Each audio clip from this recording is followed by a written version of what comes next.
name is Esther Wachuku. I must tell you, it was quite a rainy day. But first off, let's start off today by reminding you of some of the major events that transpired during the week in the political space. So, we begin with the second trip to Europe of President-elect Bola trip was to enable him meet investors. I wonder why such a man couldn't wait till after his swearing. All right. Also in the week, supporters of the Labour Party presidential candidate Peter Obi berated their hero for apologizing on behalf of the General Overseer of the Pastor Enoch Adeboye, of whom DJ Switch, we do know her, a notable Obidient, had criticized for praying that God will help President-elect Bola Tinubu when he's sworn in. This past week also, the crisis within the Labour Party and APC deepened following a court order stating that Julius Abure remains suspended as Labour Party chair, thus solidifying Lamido Apapa's position as the acting chair of the party. Of course, you definitely hear him give the order by stipulating that he should be updated within 48 hours. All right, now, while in the APC, the jostle for the leadership of the National Assembly is widening the rift among party men. Plus, a raft of last-minute appointments and approvals for big spending by both federal and state governments has left a trail of suspicion with the question, why now, of all times? Let's take a breather, and then, of course, we'll head into the conversation.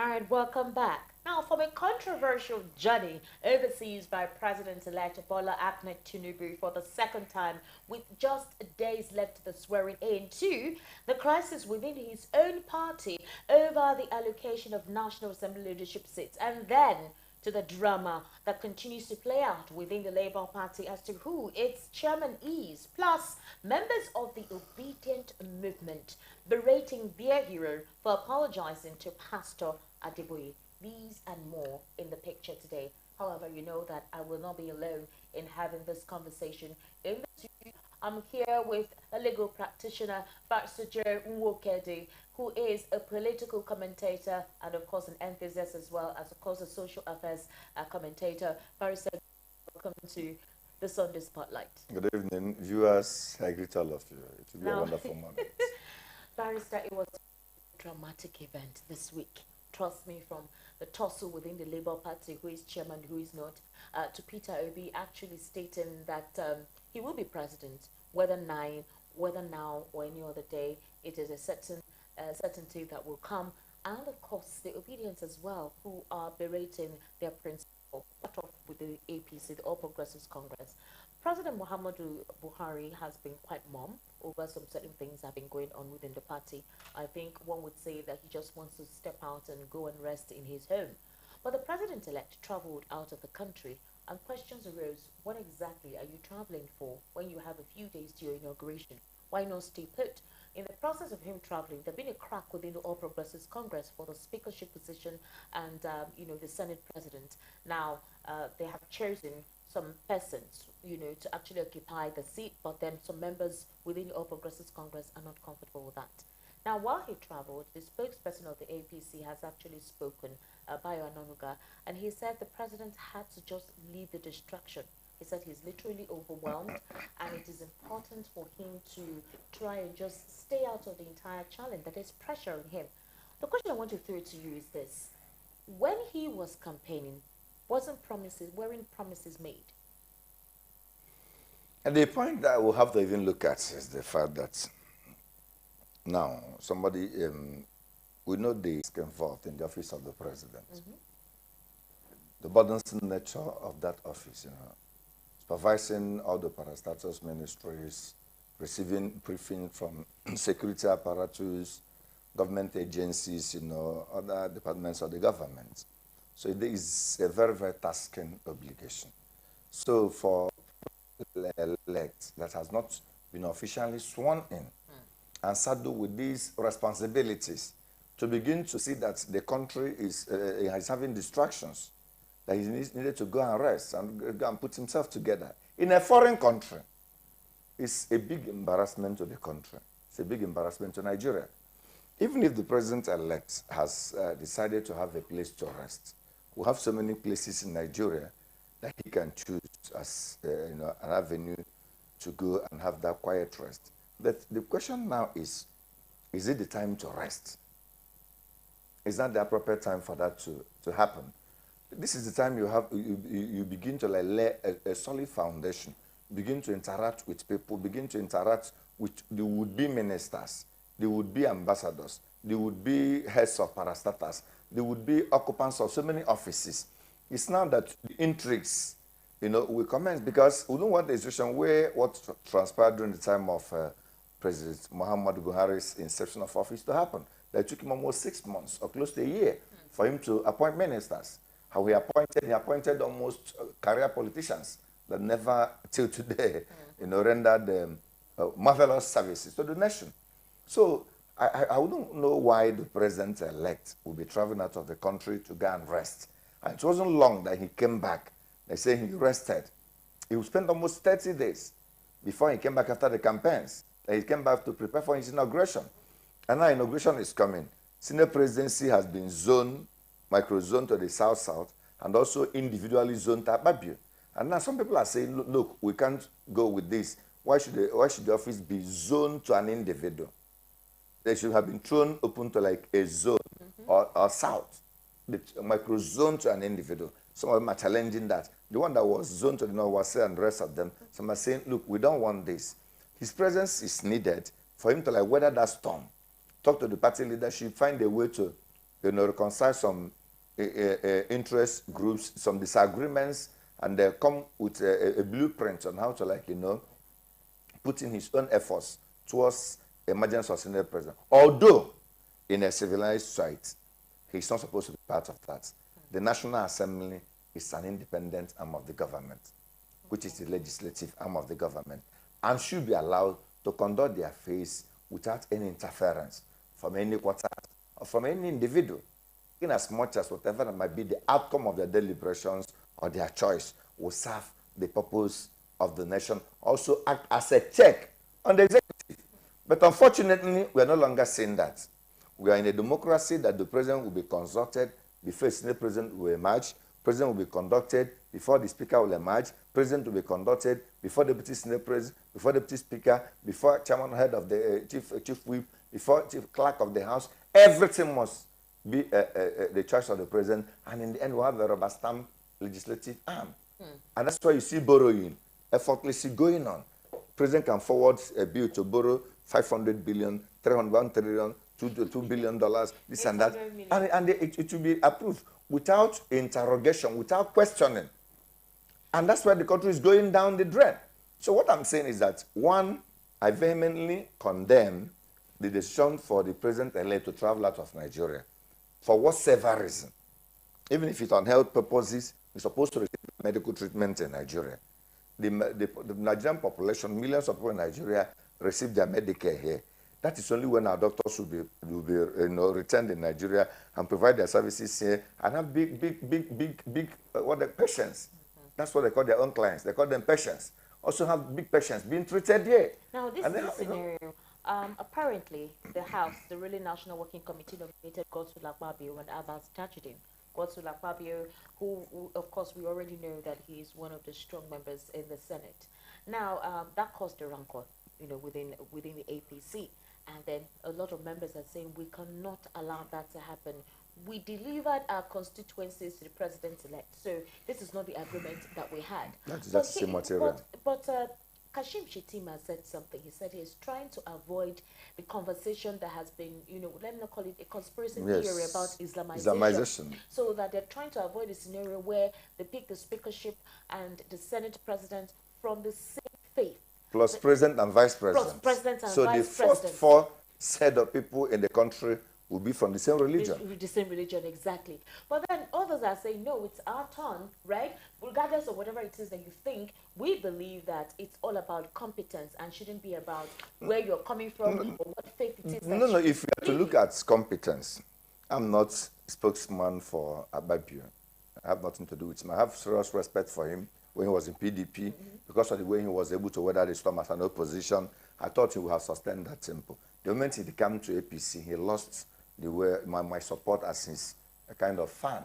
I was his fan before. You were? Yes. I was even a fan of Saraki. I'm a fan of stubborn people. I was a fan of Fayoshe. Of controversial people. Yes, I was a fan of Fayoshe. I was a fan of stubborn people that are like this. I'm his fan. Once you are stubborn, you say your mind, you dare the devil, whatever people in government have become your fan. So that I was a fan of Ababio then, but I'm no longer his fan now. So I'm not speaking on his behalf. Okay. But what I'm just saying is that if we are to look at the criteria for competence or a kind of qualification to become a Senate president, what other criteria are they looking at that Ababio doesn't possess? Ababio, by training, if I'm correct, is a lawyer. He was a chairman of a local government under one administration in, I think, Qatar, in his states. From there, he became a governor. After being a governor, he was a senator. After being a governor for 8 years, and he did well. Even though I'm not his spokesperson, by normal rating of a Nigerian leader, he tried his best as governor of Akwa Ibom State. From there, he moved on to become a senator. Under the Senate, he was, I think, minority leader under PDP then. And he provided quality opposition then. It was the rallying point of PDP during that period. And he was able to, do well. And then before he now jumped ship and entered the APC, and they became one of their chieftains. And he was one that was instrumental in APC having their rally under Buhari then in Akwa Ibom. That was where they kicked off Buhari's campaign in 2015. You can still remember. Yes, that was the image he presented to APC then. He was trying to make it look like a national party. Before the second now, one was taken to Jos, Plateau State. So he has played the role by qualification, by experience, by age, by education. He's eminently qualified. So when people come by this way of competence, I always ask them, are you not saying that? And the most annoying, I have to be very, very blunt. When I see people from the north trying to downplay people from the south in terms of this competence, I will ask them, how are you now thinking that you're more competent from somebody from the south? On what parameter? By results we see in JAMB, universities and other things, do you do well than these people? From nowhere have you now become more competent than people from the south? Every performance index, everywhere, in all the places, they're always ahead of you. But from nowhere, the table will not turn. You now go to military, say you want to appoint competent people. There's no competent person from the southern Nigeria. You come to Navy, say you're looking for competent people. You go for appointment for chairman of EFCC, say you're looking for competent people. Are you not saying that Northerners are more competent than the Southerners? Which is nonsense. It is not there. You are telling, just tell us you want to favor your people. Tell them come up with another excuse and not competence. I see Apapa-led as eminently qualified to hold that office, also to strike a balance. From South-South, some persons may not agree with for South-South or Eastern, at least to strike a balance, since by whatever means or whatever fear, they decide not to give it to people from the Southeast. And let it not be in South, let it be in South-South, which can say serve as old Eastern region.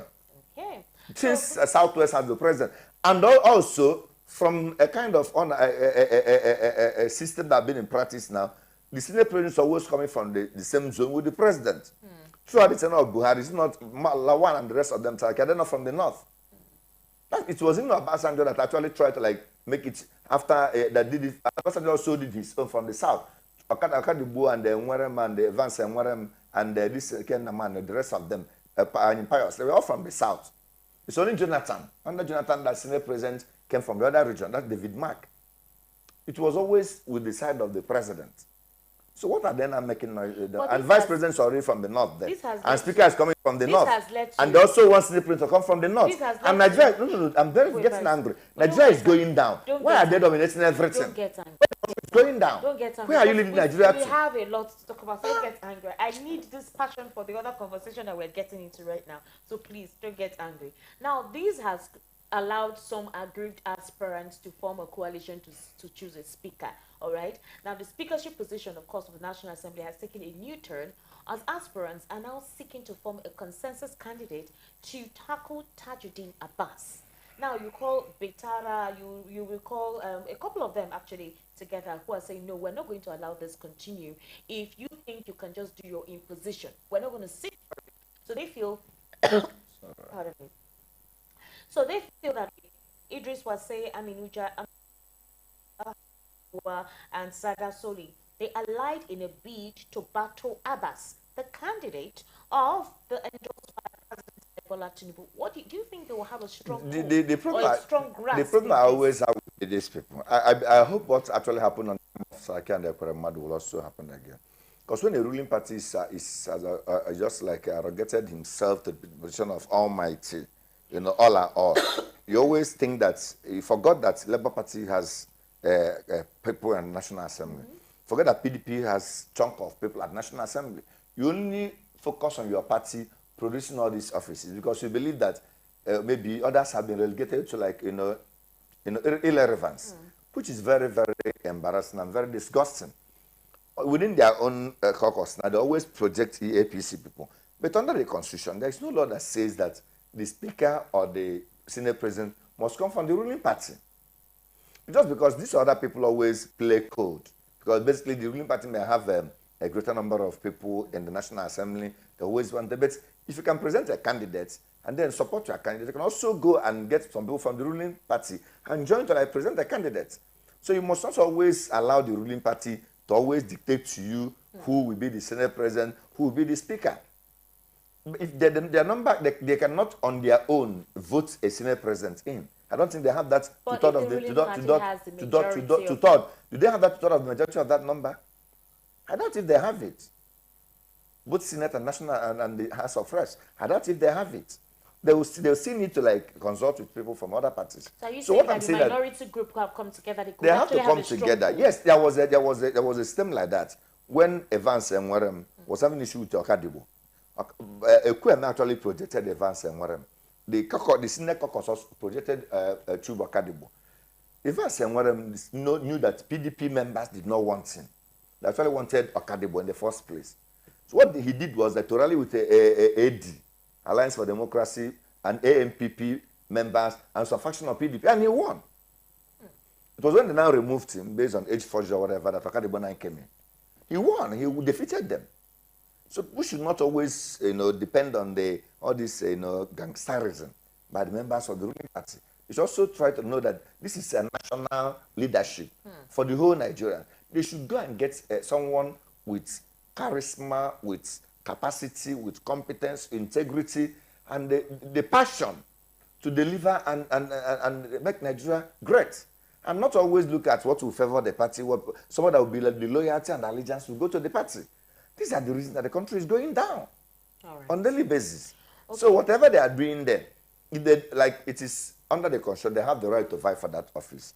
Every member, even the governor of Ebonyi State, this first ranking senator, first ranking and second ranking or whatever members are, all those things that they'll coin from nowhere and begin to use it to differentiate people and do something that will be contrary to the constitution. And this is something they coin, not constitutional. When he wanted to contest, before he chickened out of whatever, I don't know, he said that it is the creation of the Senate that somebody, first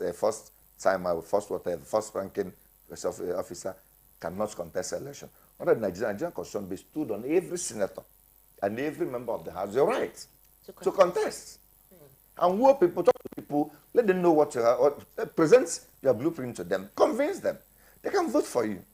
All right. We're currently streaming live on YouTube at VOP TV at the moment, VOP TV live. And of course, as well on our radio, it's VOP 90.3 FM. VOP 90.3 FM. Subscribe. It's important for you to subscribe. And of course, we'd like you to make a comment. We'll take a very short break there. And of course, the Sunday Spotlight will continue.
the studio Evans Ufelu, who is a legal practitioner as well and a political commentator. Evans, good evening and welcome to the Sunday Spotlight. Good evening. I've been here with Barrister Jiro, and I hope that the next conversation I want to get into, I want to actually hear your purview. So here it is.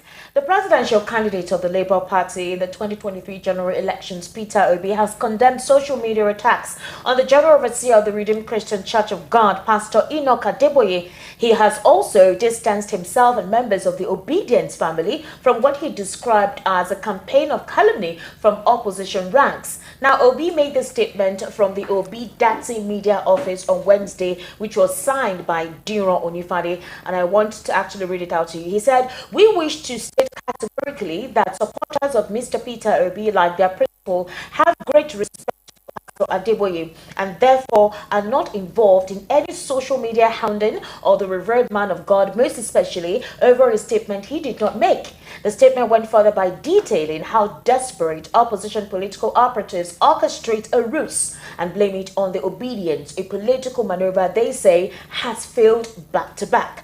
Now, in reaction to this, the Obedience, however, they dragged Peter for apologizing on their behalf. According to them, the Obedient movement is different from other political groups that can be gagged by the power that be, stating further that it is not right for Obi to continue denouncing or apologizing on their behalf. In fact, this particular tweet says, "If they want you well," referring to Peter Obi, "apologize again. It's like you are unprintable. We have been receiving insults on your name, but you are now apologizing on our behalf. Please stop it."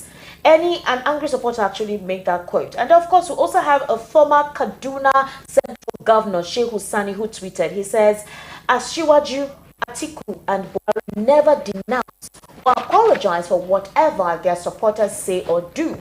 Peter keeps apologizing and dissociating. If you keep moving on this apologetic path, you will kill the libido of your movement. You spark the fire, embrace the inferno with courage." Now, Barrister Evans Ufeli, here is a scenario. Do you think that Peter Obi has done any wrong in trying to bridge a vacuum or bridge the gap that he feels is being created by the Obedient movement? First of all, he went to meet Wole Soyinka, I think that was last week, to speak with him. He says he respects and regards Wole Soyinka. A lot of us, who watched that felt, it was a means to just try to curate that bruise that was created when Wole Soyinka termed the Obedience as fascist. And he did not really specify, but Wole Soyinka was the one that actually stated exactly what transpired. And somehow his response, a couple of people said it was quite derogatory to the Obedience and even to Peter Obi himself. Now, Pastor Enoch Adeboye's case too, although he said he did not mention Tinubu, he didn't make that statement, but already there was a reaction. And he actually tried to dissociate himself and dissociates the Obedience from the clapbacks that went to the revered Reverend Pastor Enoch Adeboye. Do you think what he is doing is wrong? And the Obedience dragging him. They don't want him to apologize on their behalf. They are in their right mind for reacting the way they are reacting. What's your take on that? Well, sometimes when we say the Obedience dragging him or asking him to disassociate from making such utterances, sometimes these things are tied to one tweet, one person, two persons who make statements on behalf of the general Obedient movement. No, it was a major. It was the trend. It was trending. They were trending. I understand the trend. A lot of people also are against the fact that he went to meet Wole Soyinka. That this is someone who had used derogatory statements the entire group, and you should not be found being in that place. And then that of Adeboye, where he's stepping. I think Peter Obi is trying to be the good boy in the eyes of the storm. Okay. The election is done and over with. Okay. So for me, I think there are also certain set of persons who make derogatory statements against high placed individuals and attribute their stay to the Obedient group just to make the Obedient group to look, violent, fascist, and all that. There are people who are not actually obedient, who go out there to abuse highly placed people and then draw the steam to the obedient group. So you're saying that some of the persons who make such derogatory comments may not actually be obedience. They could actually be from the opposition. They could be from the opposition. In politics, so many things are possible. And part of what are possible is that sometimes you hear, even when we're in the university, sometimes you wake up one morning, they will tell you that the person vying for the SUG president has withdrawn. At the end of the day, in the afternoon, you will now find the person delivering a press statement somewhere and say, I have not withdrawn also. So politics comes with a lot of heat, okay? But what Peter Obi is trying to do also is not the best, because it will be good to all. In politics, politics is like war. Politics does not determine who is right.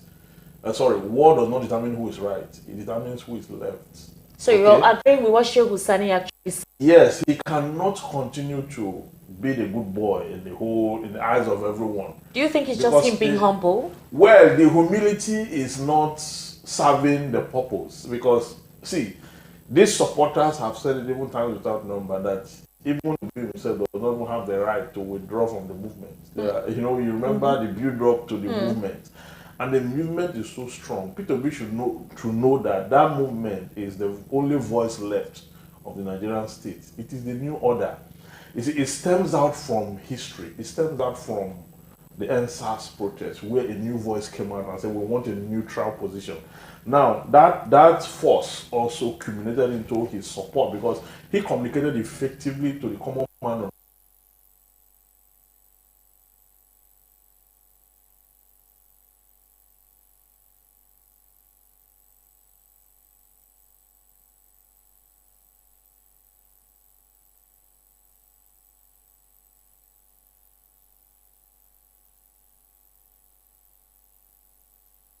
Now, having built to that level, it is not for you on their behalf, okay, to begin to apologize to every other person, because in politics you must have bruises here and there. So if everyone, just imagine Tinubu now come out there to begin to apologize to all the opposition. Okay, it does not work like that in politics. Okay, what he should do is, there's a movement that supports him.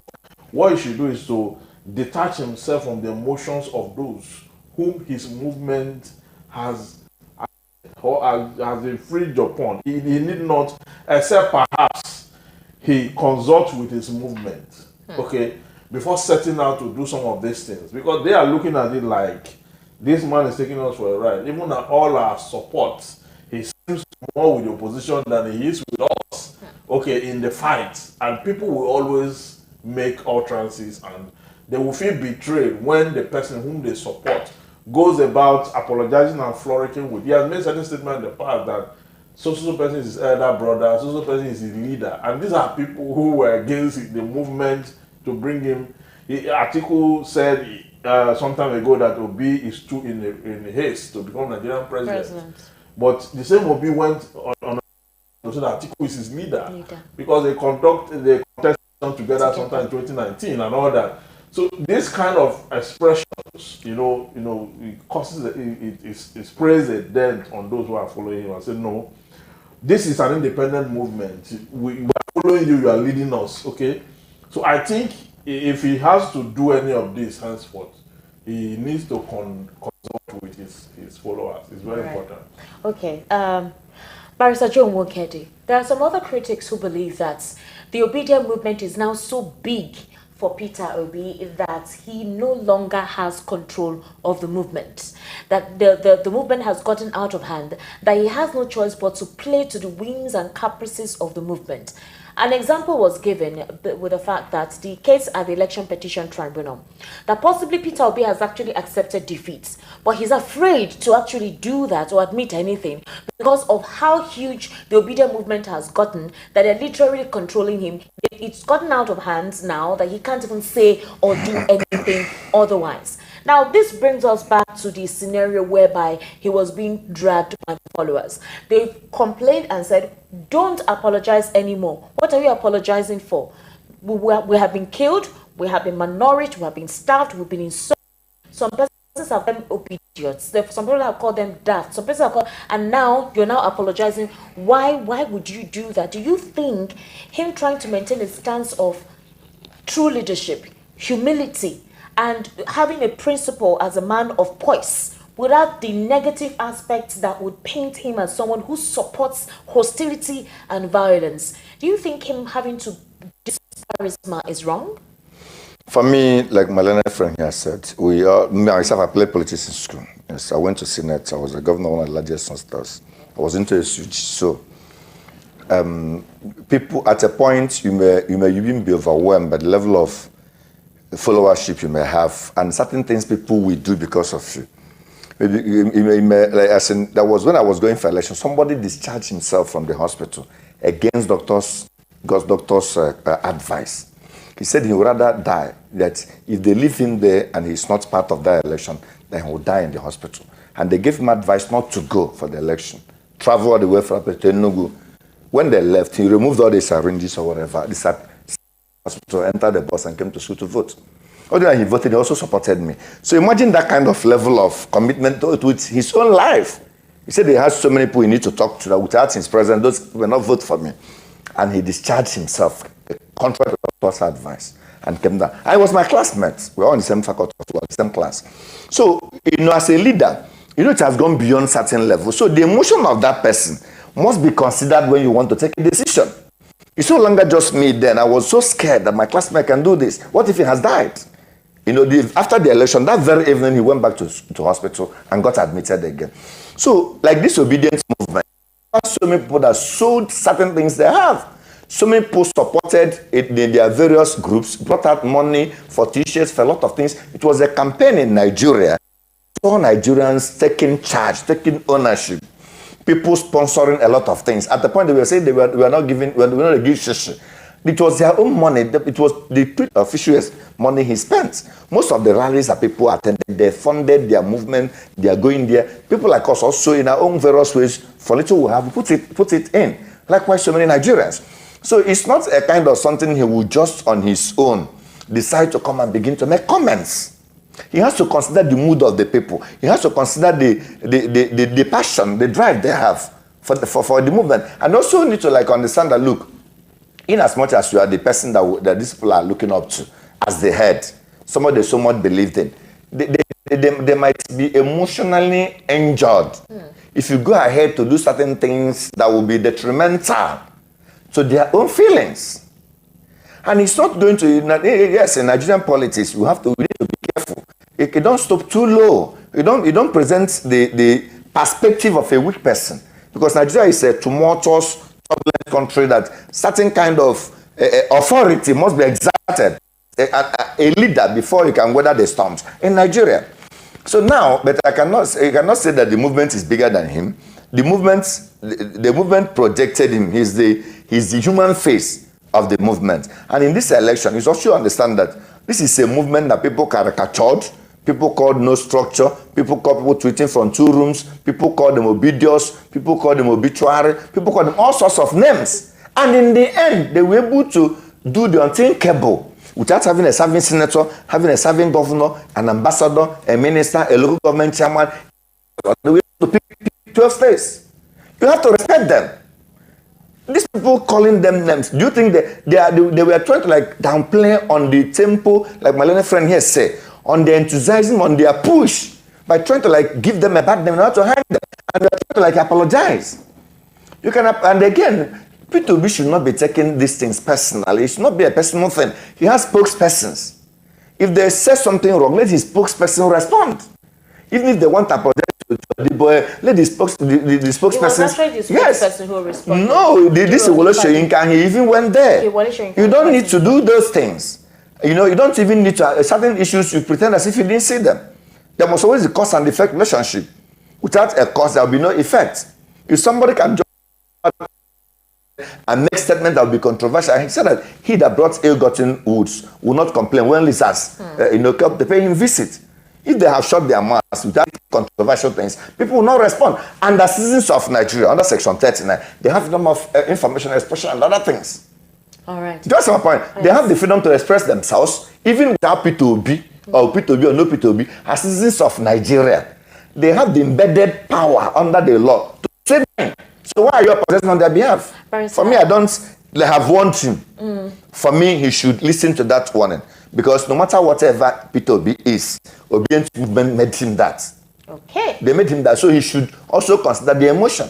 All right, Barrister Evans. Peter Obi recently, during a book launch, made a declaration, and he said that during the unveiling of the book titled Peter Obi, Many Voices, One Perspective in Oka Anambra State, Obi expressed optimism about still becoming president and declared that he was not in a hurry to achieve the dream. So he said, anyone who thinks I'm on transit is wasting his time. Let me tell you, I must be president of this country. I am sure of that. If not today, it must be tomorrow. Now, when this statement was made public, it sparked a number from several quarters. The quarters are from the opposition political parties to the supporters and to those who are in between. Now, this particular statement, a couple of persons think, or critics think, that this was a reaction to the Obidient drag when they said, hey, excuse me, we are fighting, don't make peace. This is a war, supposedly. Don't make peace for us. And so, to create an impression of, I am not weak by doing what I did, he came here, he made a statement at the book launch, and he said that he will be president, if not now, but some other time. Him making that statement at some point, do you think it will be a weak link that will be utilized by the opposition by saying possibly he's selfish, or that he has not even seen how the election at the petition at the election tribunal will go before he made that declaration? Or could it be it's a declaration? No, it's a declaration. He's stating his ambition, his aspiration as a person. First of all, he put himself at the spot to run for presidency, not for play, not just to joke or to play around. Okay, he has a number of followers he has today, not because he wants to joke. And let me also tell you that P2B started quite early, even before all the other presidential. It started quite early, cryptically. Before all the other presidential candidates? Yes. Like Atiku Abubakar, you started before him? It started, yes. Let me tell you, his presentations, okay, at the platform, okay, of the Covenant Nation, yes, okay, is where he kick-started that, not a campaign, but that's where he kick-started his strategic communications, okay, and Nigerians bought into that thought because no political leader, past or present, has been able to present to us the wastages in governance, how we can conserve resources, how that the common man can rise from being a commoner to, and all that. So people plunge into it. Even when he did not succeed, okay, at clinching the presidency by virtue of the result INEC announced, a lot of persons succeeded. Common people got State House of Assembly position, House of Assembly, and all that. Reps and all that. His drive and his ability to communicate to the grassroots has brought fortune to so many persons. Okay, and it's a journey. Okay, now he's saying that he must be Nigerian. Anybody who have faith in himself and believe, okay, own aspiration can say he must be president of Nigeria. Then it can come to pass, especially when the result declared by INEC is being contested. Okay, and they are in the tribunal and the matter has started, and there's the legal strong case for him. Okay, I was in the UK and a Briton told me that election petition written by the legal team should be made into a handbook and kept in libraries all over the world. Wow. He's not a Nigerian. He told me that we're discussing.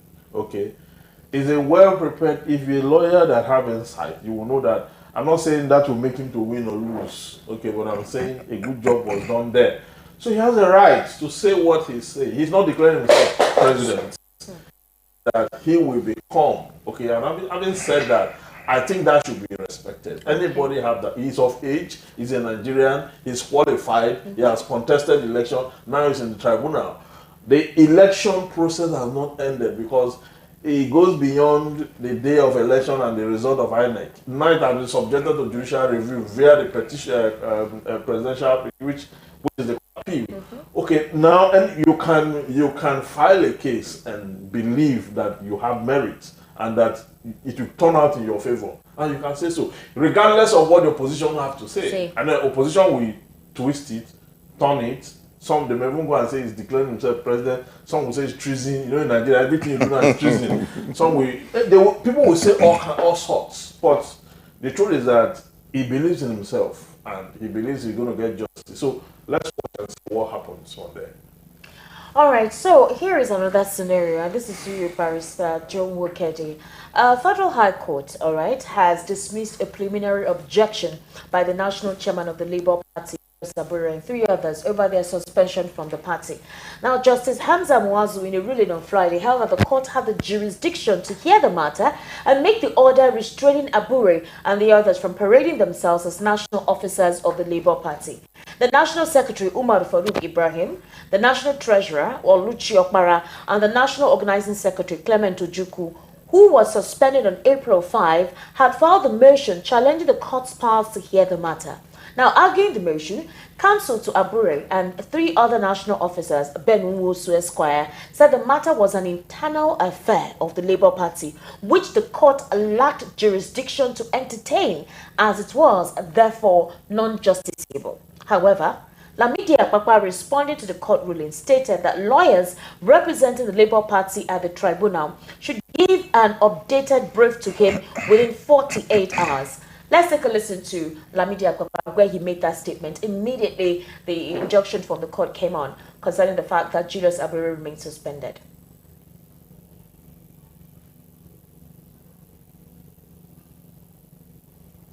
That are calling for the formation of an interim administration is about certain individuals claiming to be members of Labour Party that are calling for the formation of an interim administration and claiming that they are against the swearing in of the president-elect as declared by the Independent National Electoral Commission. And the people behind it are Julius Abure, the former National Chairman of Labour Party, Kenneth Okonkwo, Obiora Ifo, and Dr. Tanko Yunusa, and we are calling for their arrest and prosecution by the Inspector General of Police for breach of peace and an act that will undermine the unity of Nigeria. Following a series of agitation and call for the restraining the president-elect from being sworn in on May 29, 2023, Labour Party hereby allay the fears of Nigerians that the swearing in of the president-elect will not have an impact on the ongoing legal tussle in the president election tribunal involving our party, APC, and INEC. You will recall the television interview by the legal luminary, Chief Femi Falana, SAN, who explicitly posited the position of the law on the election matter at the tribunal, and Labour Party was in agreement with him because the issue had been properly dissected by the legal jurisprudence, who affirmed that the statement credited to Cardinal Onoyekon may not be feasible, as the current legal tussle may take more than 3 months before it could be finally disposed of. The Electoral and Constitution of Nigeria does not give room for vacuum. So whether the president-elect is sworn in or not, there is right to remove him legally if found that he was not duly elected, according to Chief Femi Falana. While citing an example, like the 2003 election of Peter Obi and Chrissy Gigi, Ahmed Dati, our current vice president candidate, and who got elected as a senator then, and Masari, the outgoing governor of Katsina. The judiciary played the role it was expected of it, and though they lost at the court, vacated their seat in spite of spending some time at the seat then. Mr. Peter Obi started afresh, likewise others, and that's why we're having staggered election in some states, including Anambra. Now, let me now delve on the constitutional provision on when the president-elect may not be sworn in, so that most of us, the Obidient family, Labour Party family, and the Obidient sworn for war in Nigeria will know.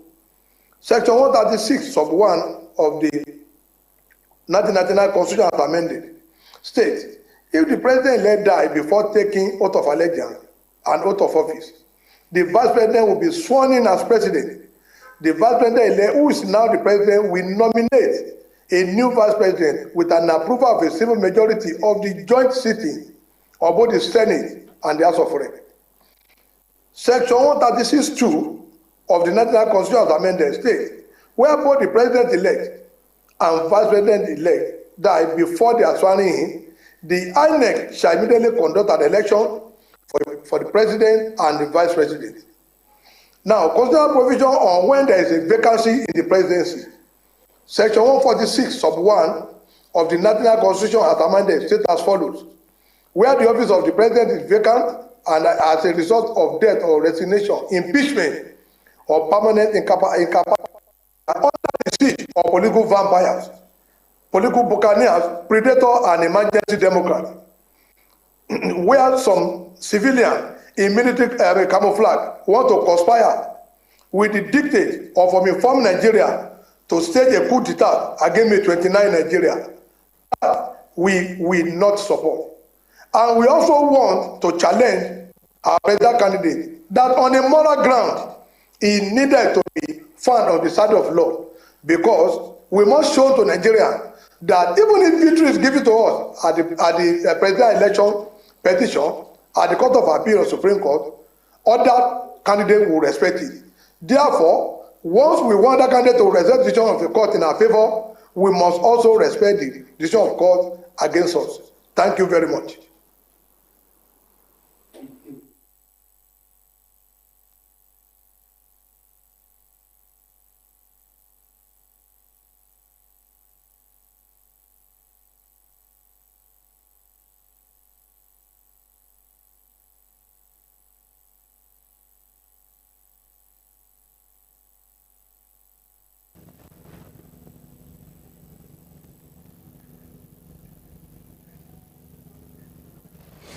Was there a convention when this Lamidi Apapa was chosen?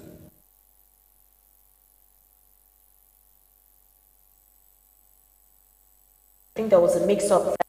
We tried to also play you what Lamidi Apapa said immediately the court injunction came, where you heard him say he's the authentic chair of the Labour Party. For now, he's the acting chair, and he also stated that the lawyers within the Labour Party should give him a brief and update within 48 hours.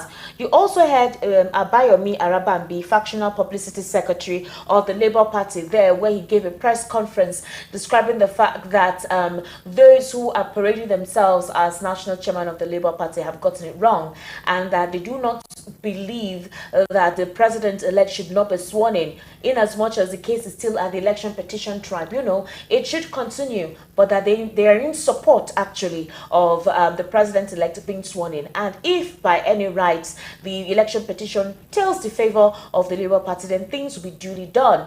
And so he also mentioned the Obedients, who they term to be those who are violent and insulting. That is basically what Arabambi, factional publicity secretary, just finished saying at the moment. All right, so we're able to play you two audios where you heard Lamidi Apapa, the factional chairman, well, he's no longer the factional. God has actually, so he came out to emphasize it. And then you also heard Arabambi too, publicity secretary of the Labour Party. Now, responding to that entire exchange between Lamidi Apapa and, of course, Arabambi, who is a factional publicity secretary, let's take a listen to Julius Abure, where he certified that nothing has changed and that Nigerians should not listen to those who they consider to be the opposition stooge within the Labour Party to create a distraction. So we're going to give you an audio of Julius Abure.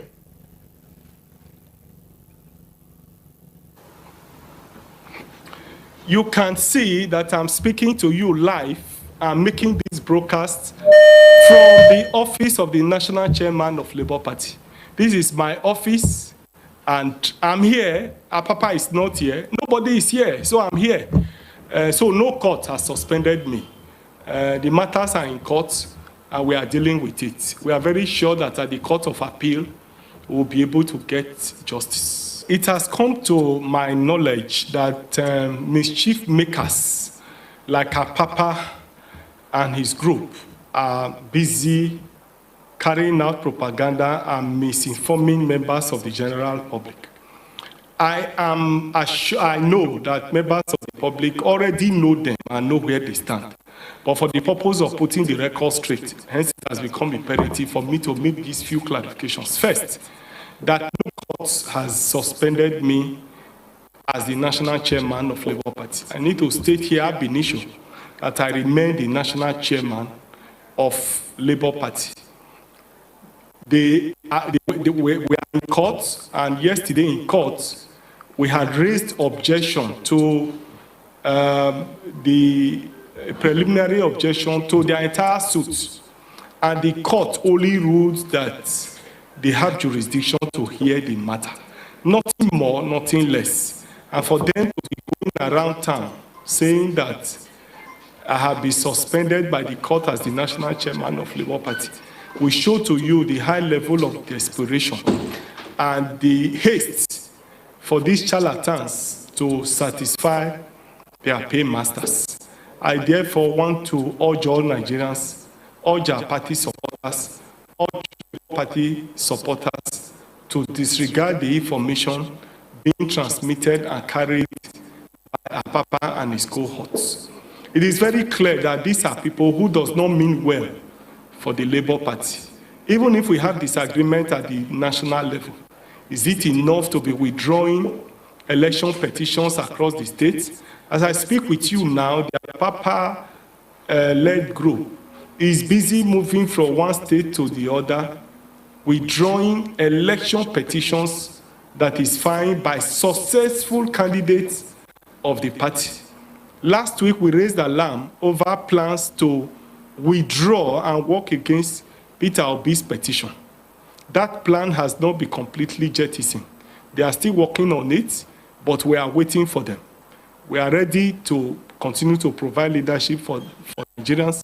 We are ready to defend the cause of Nigerians. We are ready to defend the cause of Labour Party. Our party have come to stay, and we are ready to provide leadership for Nigerians. I therefore want to urge members of the public to disregard any misinformation that is making around as per the leadership of the party. It's very clear that Apapa and his group have sold their conscience, have sold their soul, and therefore serious-minded people should not take them seriously. INEC has just released the list of candidates who were successful in Kogi and Imo State, and you can see that our candidates have all been uploaded, and therefore that's to tell you that Apapa and Co are fake and therefore should not be listened to. Thank you and God bless you.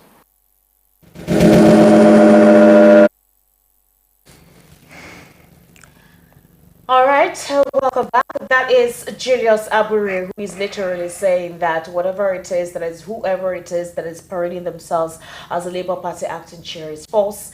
His office is still there and nothing has changed. Now, while I ask my analysts right here in the studio what their perception is or what they think about this scenario between Araba-B, Lamidi Apapa, and of course Julius Abure's response, we would like you to be part of the conversation this evening. The number for you to call is 0700 903 903 903. 0700 903 903 903.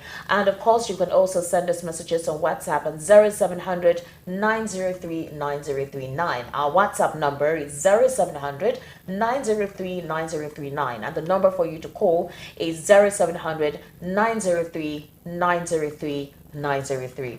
I'm going to start with you, Barrister Joe Mwokedi. You've heard what Araba-B said in his press conference. You heard what Lamidi Apapa said as well. And of course, Julius Abure. What's your take on that?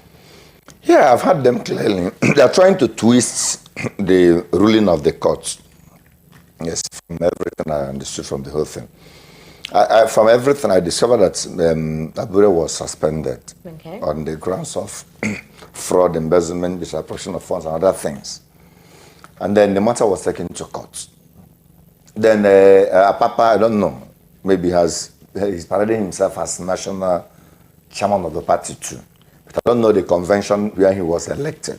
I'm yet to somebody will brief me on the convention that was held where Lamidi Apapa was elected as the chairman of Labour Party. But Abure was actually elected under a convention. And in the face value, in the face of it, he's authentic national chairman of Labour Party, but they have suspended him based on some allegations of misappropriation of funds and other related things. And the matter was taken to court. And his legal team filed action, raising the issue of jurisdiction of the court to entertain the suit. The court lacks jurisdiction to entertain that matter, that allegation of fraud and other things. That's they are within personal affairs of the party. That as such, court should not entertain it. Are you following the gist now? So the court now ruled, overruled them, saying that, look, I have right to entertain this application, that I have jurisdiction, that the matter can commence in my court, and I want to hear the parties. I want to commence trial. I did not, when I was doing that judgment, I did not see where court made express pronouncement that Lamidi Apapa will remain acting national chairman. But I believe Lamidi Apapa is acting on the fact that, for the fact that what Julius Aburime has on ground, because he was challenging that suspension, his own suspension that was anchored on alleged misappropriation and other things, that there is nothing before the court again. Because prior to that time, the preliminary objection, the PO on jurisdiction, was acting as a stay. That this matter has not been determined, the courts cannot hear it, that they have no right to suspend, or the court cannot hear that issue. So that matter was before the court. But now that thing has been vacated. Court has ruled. So there's nothing before the court again. As such, I can now begin to act as acting chairman. Because what Abure and his team has in court has been vacated by the court by saying that I have jurisdiction to hear this matter. But then, looking at it from strict legal perspective, does that has that suspension been upheld by the court? It's no. Court did not rule in that dimension. Court only ruled based on whether court has the right to entertain the suit or not. Court did not make any pronouncement as regards the authenticity or otherwise of the chairmanship of Abure. There was no pronouncement on that. And that was not even what's in court. What is before the court is that criminal aspect of a crime, that if this crime is established, for the fact you have committed these crimes, you are no longer qualified to be the chairman of the party. It was the grounds. That's why Abure is not saying that his legal team will not submit to that court. That they lacked a kind of confidence and trust in that court, that they want to appeal that decision, knowing that they have right of appeal, to appeal that decision, to know whether the appeal court will reverse it. I believe even if they fell in that, they might still write that the matter be reassigned to a judge. Okay. Courts can still reassign that matter if the CJN wants to do so, or the chairman of president of court of high court, can still do that. Then it might be reassigned. But now there is no express pronouncements by the court invalidating the office of the national chairmanship of Abure. So, because if that has been done, he's a lawyer, he can go out continue acting in that capacity. Because that would be like, abuse of court process and also falling foul of the provisions of the law. Barrister Evans Sufili, the High Court dismissed a preliminary objection of the National Chairman of the Labour Party, Julius Abure, and 3 others over their suspension of the party. Justice Hamza Muazu, via the ruling on Friday, held that the court has the jurisdiction to hear the matter and make the order restraining Abure. Meanwhile, Abure, arguing the motion, he's saying that the matter is an internal affair, which the court lacked jurisdiction to entertain. Therefore, it is non-justiciable. So, are we saying what the court has said now is it doesn't stand based on the fact that the situation is an internal affair? There was a particular time in this program where we talked about the fact that is the court meant to be part or should interfere with what is going on within the political party? If they have issues within a political party, is there any right of a court interference? Somebody literally said the court comes in to scatter the process. I think there was on a program on our VOP TV where we had a legal representative talk about the fact that the court comes in there to create a sense of malfeasance. So what's your take on what is actually going on? The Labour Party, that is the faction of Julius Abure, is saying that the matter going on is an internal situation and the court lacks jurisdiction to actually entertain it. But the court is saying that they have the jurisdiction to hear the matter and make the order restraining Julius Abure.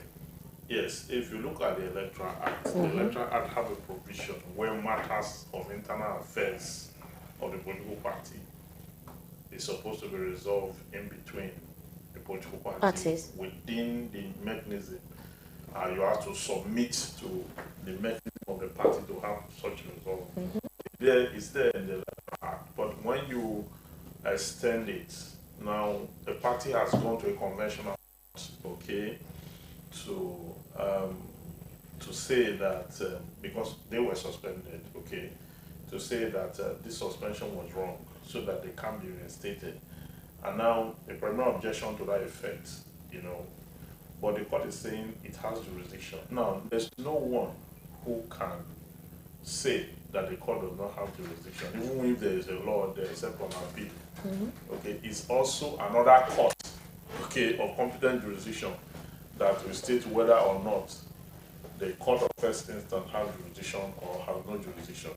Of course, the court of first instance have already declared that it has jurisdiction to hear the matter, okay? But the adverse side is saying no, that this court does not have jurisdiction to hear the matter. So they are going to go on appeal. So when they get on appeal, the appeal court will decide. So no party in the dispute can confer jurisdiction on the court or on the internal mechanism of this, even though there is a provision of the Electoral Act that actually suggested the internal mechanism for resolution of dispute within the party.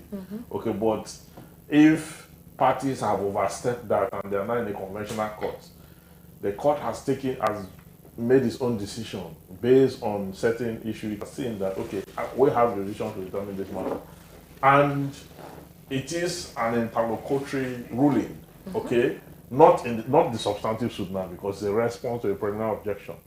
Okay, so the parties who brought the preliminary objection, who have now lost out in the ruling, they are now going to the Court of Appeal to ventilate that. So let the Court of Appeal now decide whether or not the conventional court has jurisdiction, or whether they are going to be ordered to go and resolve the matter internally. It's quite unfortunate if we think of what is actually going on within the Labour Party. The reason a strong contender with the main opposition, the main ruling party and the PDP. Nobody expected them to come as strong as they did. It's almost like the race is getting to the finish line and we're beginning to see this entire internal quagmire. It's beginning to hold the party itself is not put together. It also feels like the leadership themselves did not realize they were going to amass such support and movement. And so now they understand what it takes. And so it's about, I want to be the leader. I want to be the Passage money, kill him! Sit fire for here, put on for him neck, burn him! Yes, I no go find better work do. Now Yahoo dem go dey do. That person where you won't born, if it dey innocent, no go carry person blood put for your head. Jungle justice no good at all. Stop am.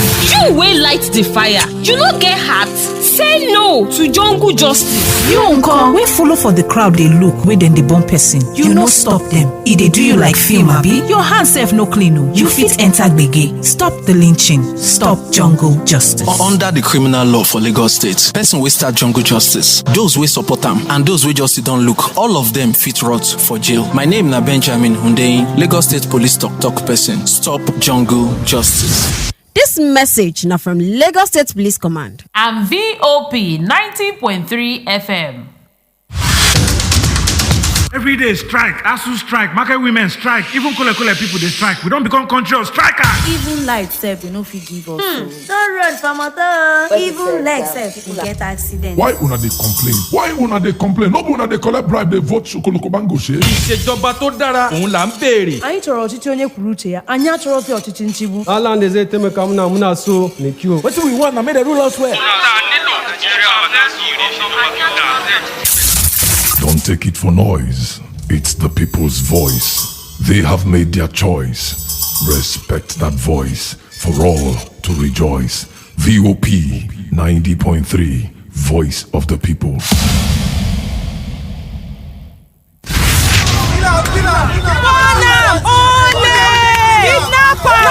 He won't use person do money, kill him. See fire for here, put am for him neck, burn am. Yes, I no go find better work do. Na yahoo dem go dey do. Burn am. Dat person wey you wan born, if it dey innocent, no go carry person blood put for your head. Jungle justice no good at all. Stop am. You wey light the fire, you no get heart. Say no to jungle justice. You uncle wey follow for the crowd dey look wey dem dey born person, you no stop dem. E dey do you like film abi? Your hand sef no clean o. You fit enter gbege. Stop the lynching. Stop jungle justice. Under the criminal law for Lagos State, person wey start jungle justice, those wey support am and those wey just don't look, all of them fit rot for jail. My name na Benjamin Hundeyin, Lagos State Police Talk person. Stop jungle justice. This message now from Lagos State Police Command and VOP 90.3 FM. Yeah, I've heard them clearly. They are trying to twist the ruling of the court. Yes, from everything I understood from the whole thing. From everything, I discovered that Abure was suspended on the grounds of fraud, embezzlement, disappropriation of funds, and other things. Then Apapa, I don't know, maybe he's parading himself as national chairman of the party too. But I don't know the convention where he was elected. I'm yet to somebody will brief me on the convention that was held where Apapa was elected as the chairman of Labour Party, but Abure was actually elected under a convention, and in the face of it, he's authentic national chairman of Labour Party, but they have suspended him based on some allegations of misappropriation of funds and other related things, and the matter was taken to court, and his legal team filed action, raising the issue of jurisdiction of the court to entertain the suit. The court lacks jurisdiction to entertain that matter, that allegation of fraud and other things. They are within purview of internal affairs of the party. That as such, court should not entertain it. Are you following the gist now? So the court now ruled, overruled them, saying that, look, I have right to entertain this application, that I have jurisdiction, that the matter can commence in my court, and I want to hear the parties. I want to commence trial.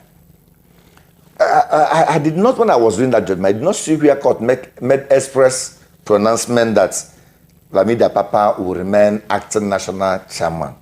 But I believe Lamidi Apapa is acting on the fact that, for the fact that what Julius Aburime has on ground, because he was challenging that suspension, his own suspension, that was anchored on alleged misappropriation for the court again. Because prior to that time, the preliminary objection, the PO on jurisdiction, was acting as a stay. That this matter has not been determined, the courts cannot hear it, that they have no right to suspend, or the court cannot hear that issue. So that matter was before the court. But now that thing has been vacated. Court has ruled. So there is nothing before the court again. As such, I can now begin to act as acting chairman, because what Abure and his team has in court has been vacated by the court by saying that I have jurisdiction to hear this matter. But then, looking at it from strict legal perspective, does that has that suspension been upheld by the court? It's no. Court did not rule in that dimension.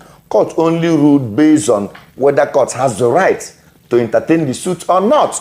Court did not make any pronouncement as regards the authenticity or otherwise of the chairmanship of Abure. There was no pronouncement on that. And that was not even what's in court. What is before the court is that criminal aspect of a crime, that if this crime is established, for the fact you have committed these crimes, you are no longer qualified to be the chairman of the party. It was the grounds. That's why Abure is now saying that his legal team will not submit to that court. That they lacked a kind of confidence and trust in that court, that they want to appeal that decision knowing that they have right of appeal, to appeal that interlocutory decision, to know whether the appeal court will reverse it. I believe even if they fell in that, they might still write that the matter be reassigned to a judge. Okay. Courts can still reassign that matter if the CJN wants to do so, or the chairman of president of court of high court, can still do that. Then it might be reassigned. But now there is no express pronouncement by the court invalidating the office of the national chairmanship of Abure. So, because if that has been done, he's a lawyer. He can go out, continue acting in that capacity. Because that would be like, abuse of court process and also falling foul of the provisions of the law. Barrister Evans Sufili, the High Court dismissed a preliminary objection of the National Chairman of the Labour Party, Julius Abure, and 3 others over their suspension of the party. Justice Hamza Mwazu, via the ruling on Friday, held that the court has the jurisdiction to hear the matter and make the order restraining Abure.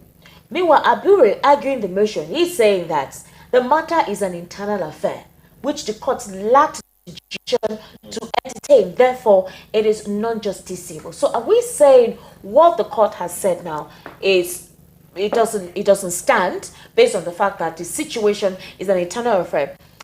There was a particular program where we talked about the fact that is the court meant to be part or should interfere with what is going on within the political party? If they have issues within a political party, is there any right of a court interference? Somebody literally said the court comes in to scatter the process. I think there was on a program on our VOP TV where we had a legal representative talk about the fact that the court comes in there to create a sense of malfeasance. So what's your take on what is actually going on? The Labour Party, that is the faction of Julius Abure, is saying that the matter going on is an internal situation and the court lacks jurisdiction to actually entertain it. But the court is saying that they have the jurisdiction to hear the matter and make the order restraining Julius Abure. Yes, if you look at the Electoral Act, the Electoral Act have a problem. You have to submit to the mechanism of the party to have such result.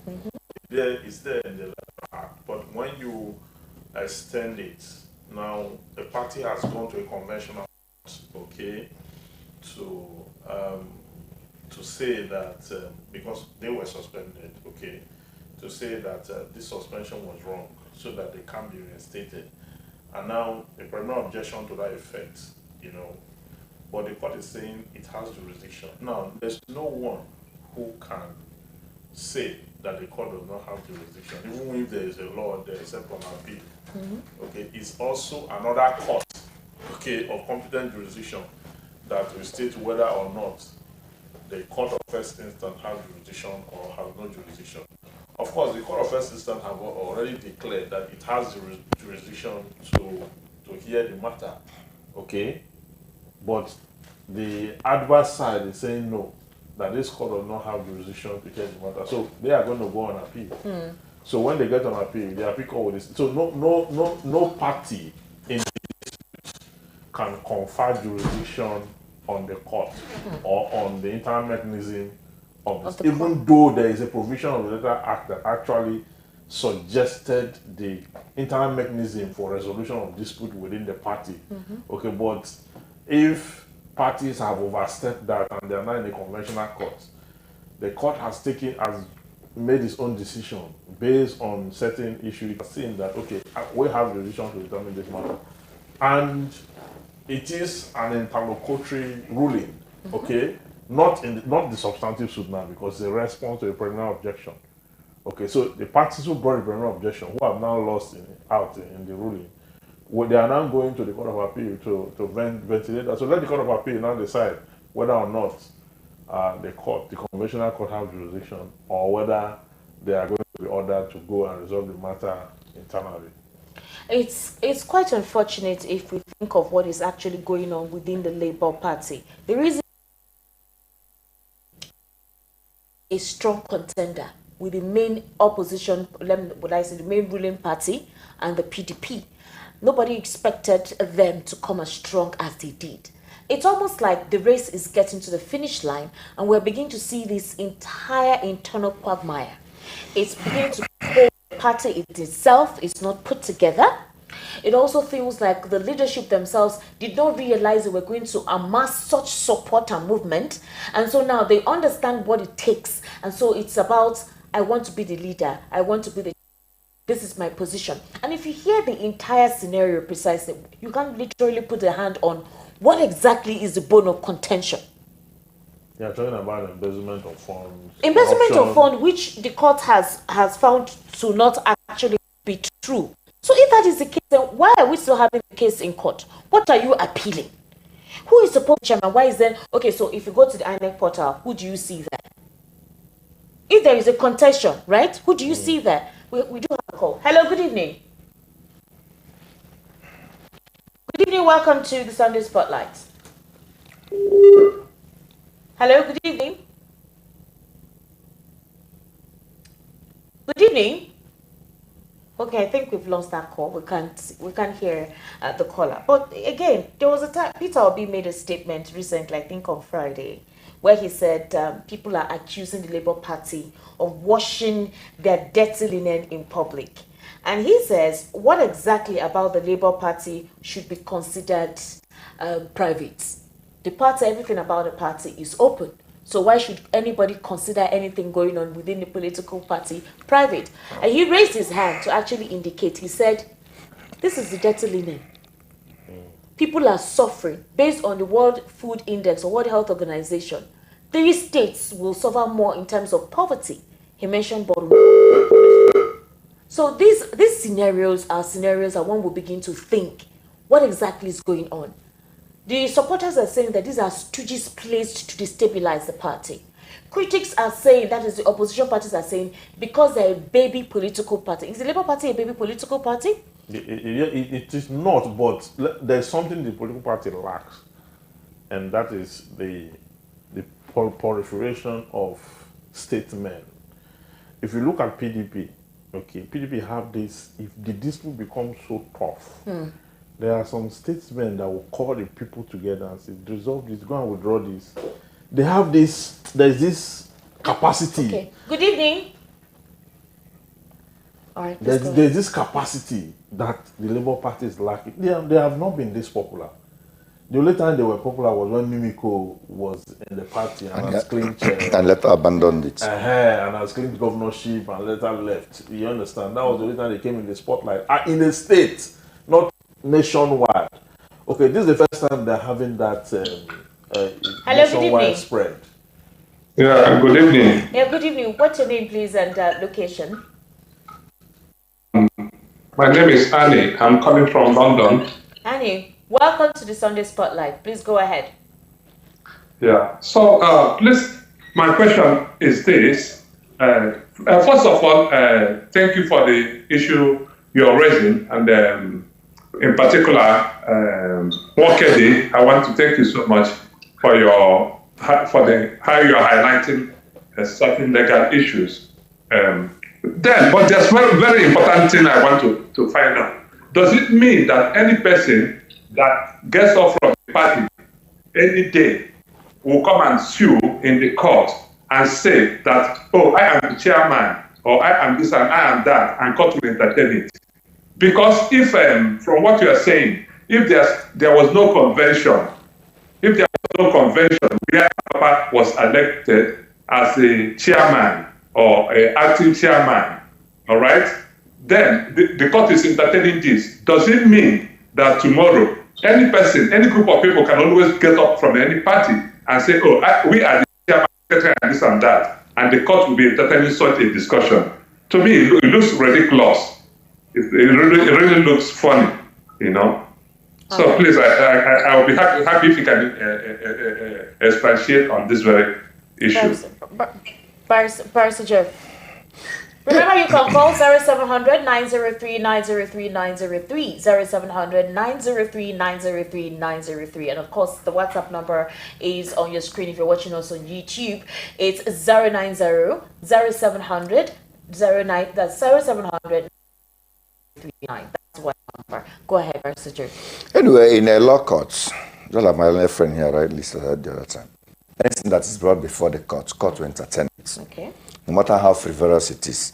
The only thing court will award serious cost against you. if after looking at all the things you have filed, and no cause of action has arisen, and it's so unmeritorious and frivolous, it with substantial costs against you. That's why it is caught. You bring in application, you file a registry. The ones they look at certain things that ought to be in the process you want to file, they'll allow you to file it and assign it to a court to look into that. But then, like this issue regarding the question the man asked, and I know we raised that issue.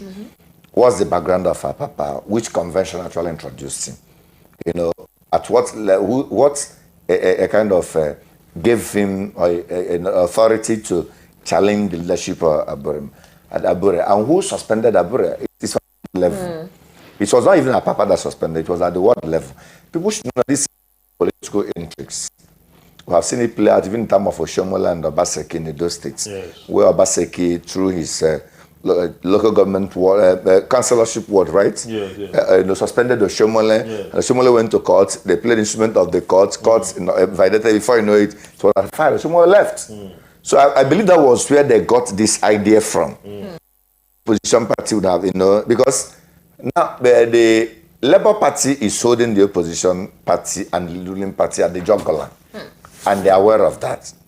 They were shouting, "Go to court, go to court." They never knew what would appear before the court. When they now saw what was filed in court, it was a masterstroke. It was so brutal. It was very, very brutal. In fact, it's something we are looking up to the court to make. Let us see how court will regulate of it. Yes, like my reference said, somebody saw it. It was a watertight case. From every angle, you have it to assess it. From an unbiased perspective, as a lawyer, they filed a watertight case. Now, the opposition party, especially people are fingering the ruling party with the president-elect. The president-elect are fingering the president-elect under APC, are sponsoring this other Apapa-led faction. Yes, and they're in the Abambi, just to find a way. They sponsor them.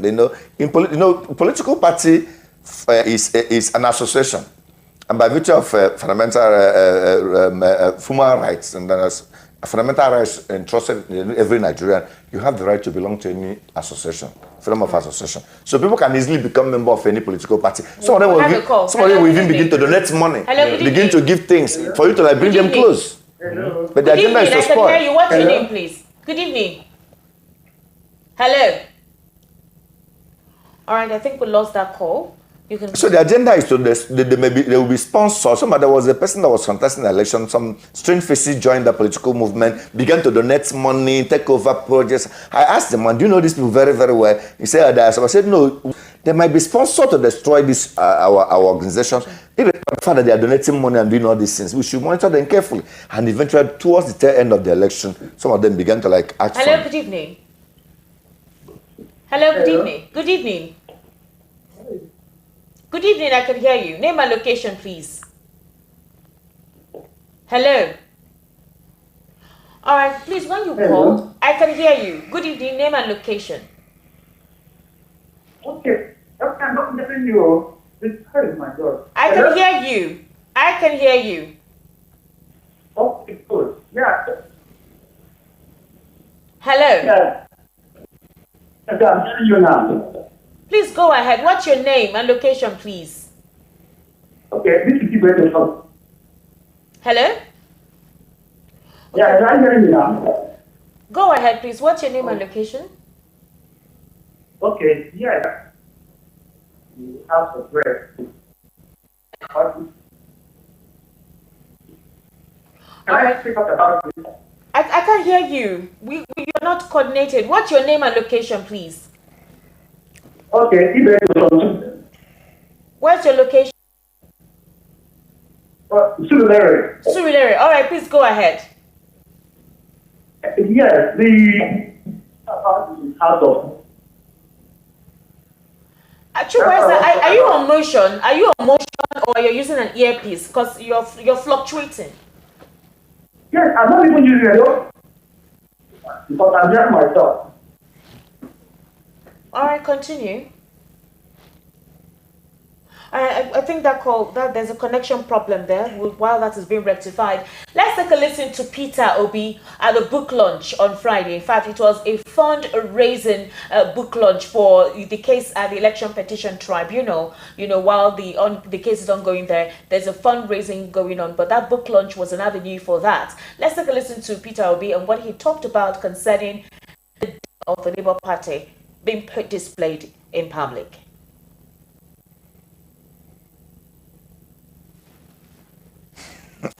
People. That's Peter Obi currently. Yes, thank you.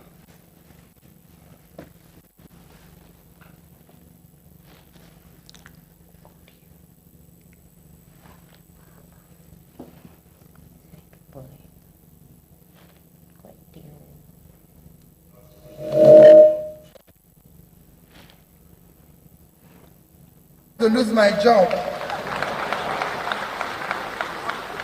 So I thank you for inviting me. I'm sure it's a delegate conference. I can only but wish you the best of deliberation and continue to talk about Nigeria. Mr. President, thank you for that very long, detailed speech. Whenever you listen to things like this, and at times want to say a few things that might not be in support of my own sister, because the chairperson is my sister. But when they say we wash our dirty linens in public, there's nothing you can do, because the linen is already in the public. You're just doing, because there's nothing you can do. It is we that are in government that is actually doing that. How do you, Mr. Chairperson, see what our brother read today?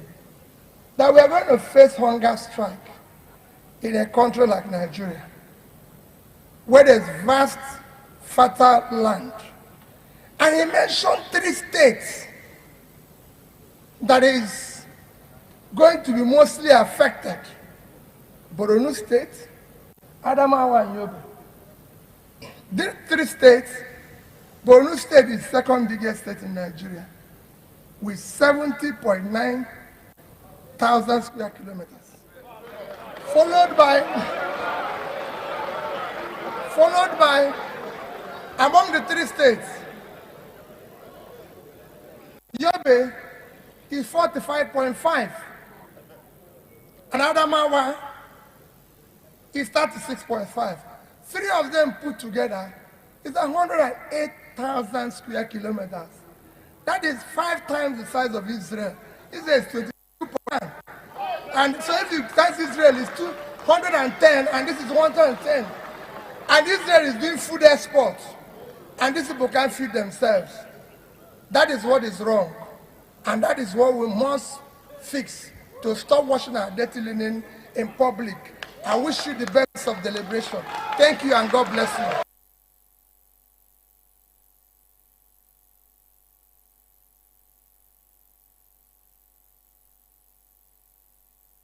Here. So we heard the Labour Party presidential candidate while he was addressing that particular function. You heard him when he said, we're actually laughing because would we say he threw a shade at the end, or he was just trying to put to light and say, hey, we know what we're doing, right? So whatever it is anybody is saying, or whatever it is any opposition party is saying, we know what we're doing. But hey, let's look at. I was asking you a question before the caller asked you a question, and I was saying this: is it possible that the Labour Party should try as much as possible to put its house in order? Kenneth Okonkwo has actually said there is no crisis within the Labour Party. In fact, on 4 different occasions, he has addressed the press. He has insisted that there is no crisis within the Labour Party. But we've heard what Lamidi Apapa said right now. We've also heard via the media of the Labour Party. In fact, this was a release from the Labour Party media itself, where Julius Abure said that he remains the chair. And then Lamidi Apapa is saying, I give you 48 hours to give me an update of what's going on, what you have been able to brief at the Election Petition Tribunal. You now hear Arabambi almost saying something different entirely. So the question is, how would the Labour Party put its house together as soon as possible so that they can proceed with the petition at the Election Petition Court? Yes, you. Yes, you. Well, I think what should happen in the circumstance is for the presidential candidates to win into this. This is the best way to address the issue. It must be able to call all parties together. What is the objective of our party? Is the objective to fight, distract ourselves at a critical juncture like this? Or is the objective for us to clinch, the presidency? Which is more important? Now let them see the bigger picture of the vision. You see, a leader must be able to, because if the crisis continues and the Labour Party fails at that instant, you see, the blame will go to their presidential candidate, who supposedly is the leader of the political party. Okay, I mean, the leader of the political party is not the wholesome leader. Someone is at the forefront. If he becomes the president today, he's the leader of the political party, right? Yes. So he should be able to. It's not enough to talk about showing their dirty linen outside, and it's not enough to do that, to make that pronouncement in a public function. He must be able to, as a matter of fact, call all warring parties together in a closed-door meeting. This issue can be resolved by just a meeting. All they need to do is to bring all parties together and investigate proper. Because the truth is that Nigerian politicians and the way they go about politicking, they are porous. Okay, the enemy must have been feeding on or been sowing into the dispute and the crisis, just like we saw in Rivers State sometime, where the opposition party sponsoring. Hold on. Hello, good evening. Hello, good evening. Yes, good evening. How are you? I'm fine. How are you doing? I'm okay, thank you. Your name and location, please. My name is Gabriel. I'm calling from Interim. Gabriel, how is the corridor this evening? Very fine. My greetings to your guest in the studio. All right, thank you. Please go ahead. All right. What I want to say is concerning the obedience and their complaint against people. You see, there is something obedience stands for, and there is something they are pursuing. They need a new Nigeria, a better Nigeria, where things are done differently. And I want them to show me in everything they do. You see, we have a lot of people in our country. Most of them do not believe in obedience and what they are doing. And so, as a matter of fact, it's not everybody that will agree with you or buy into your idea. So these people sometimes can make some offensive statements or comments. You don't need to, go the other way around or the other way by insulting them, by abusing them. When you have to do an elder, all right, talk of a man of God. So I don't blame our candidates. I don't blame him for saying something against the insult from Apapa-led. I do not blame him. What he did is the right thing. Okay. So my emphasis is, if we are, working towards a new and a better Nigeria, we have to do things differently. So there's not always reply people who don't believe or agree with what they are doing in an insulting manner. So that is my comment on and his group.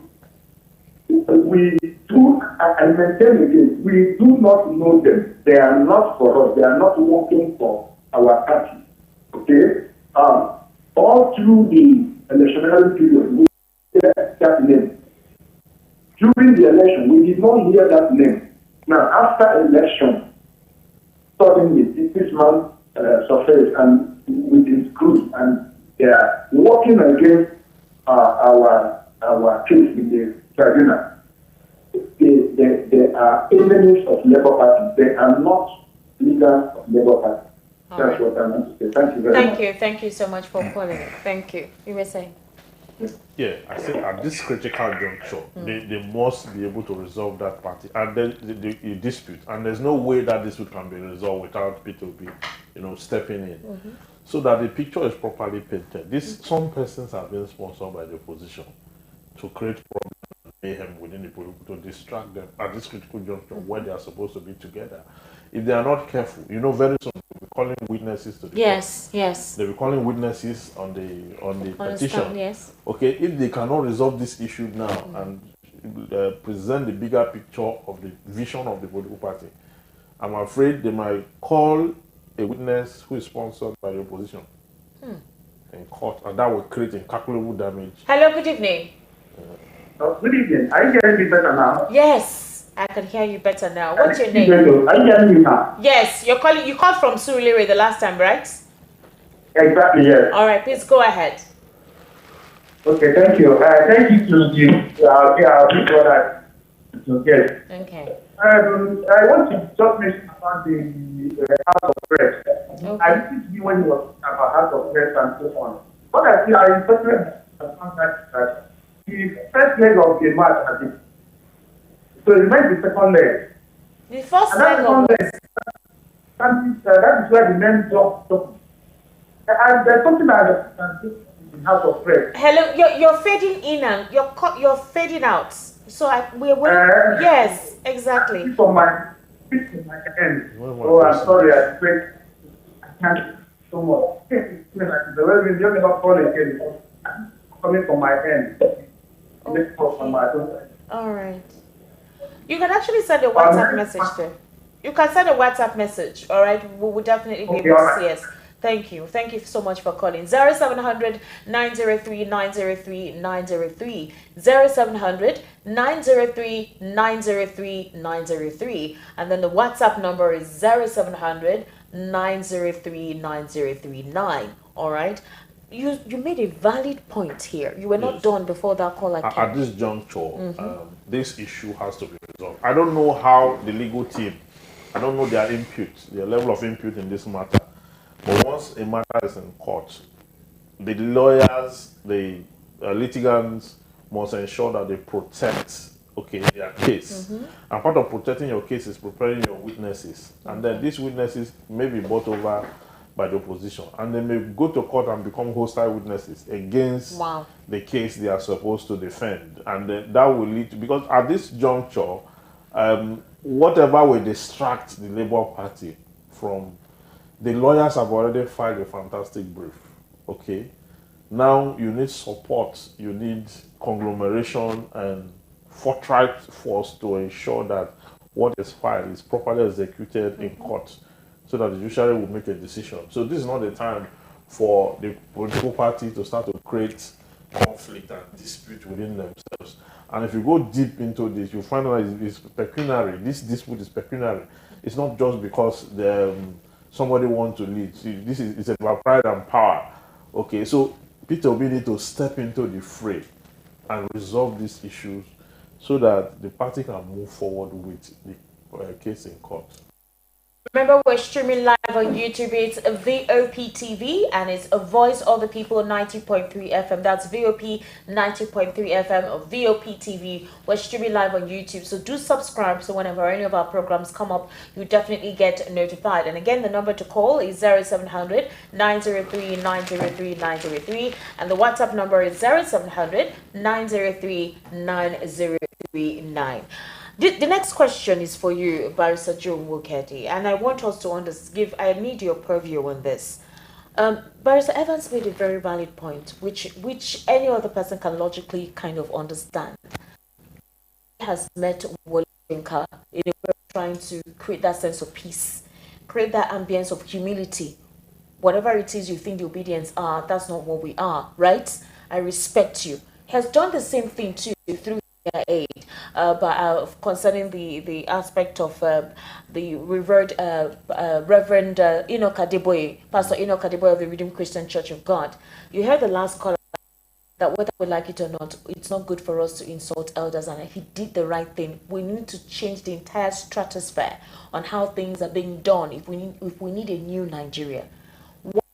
Peter Obi called a meeting between the factions that have issues and resolve this problem as soon as possible. If he could go meet Wole Soyinka, if he could immediately address the situation with Pastor Enoch Adiboye, why hasn't he come out to put his foot down and address the problem within the Labour Party as soon as possible? Just like Pastor Evans said, so that things do not escalate to a point whereby it will affect their case at the Election Petition Tribunal. Yeah, it's a very good suggestion one other friend has actually made there. You know, when something is, when a fire is raging, you have to be very, very careful. Whether you are the... Hello, good evening. Hello, good evening. Hello. Good evening. Yes, good evening. Your name and location, please. My name is Jonathan. I'm calling from London. All right, Jonathan, welcome to the Sunday Spotlight. Go ahead.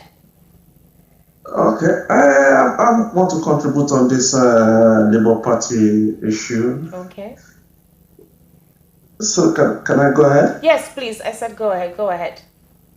Okay, thank you very much. What I want to say regarding this conflict between the Apapa and Abure faction, and Kenneth Okonkwo said something that there's no faction in the Labour Party.